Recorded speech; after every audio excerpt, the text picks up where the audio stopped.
Divanda irg'ishman. Irg'iyapti, men yiqilib tushyapman. Irg'iyapti, yiqilib tushyapti.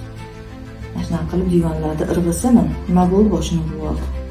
Hech qachon divanlarda irg'ib, sakrab yurmanglar. Ko'rdinglar, yomon yiqilib tushdi. Muhammad, siz shunaqa irg'iydigan odatingiz bo'lgan. Irg'isa yaxshi emas ekan, xo'pmi? Endi qarab turing, mana bola ota-onasi yo'qligida, uyda hech kim yo'qligida mana oshxonasini shkafiga chiqibdi mana. Qarang mana, xuddi biz oshxonamizga ham shunaqa shkafimiz bor. Endi hozir qarang mana, chiqib ketyapti mana. Bu nimalarni olaman deyapti-da. Qaranglar endi. Mana kiyimiga ilashib qolib, mana ustiga hamma narsa tushib ketdi. Shu yaxshi bo'ldimi? Nima qilmanglar, sizlar hech qachon divanga irg'ib, shkaflar tepasiga chiqmanglar, xo'pmi? Kelishdik-a? Молодцы.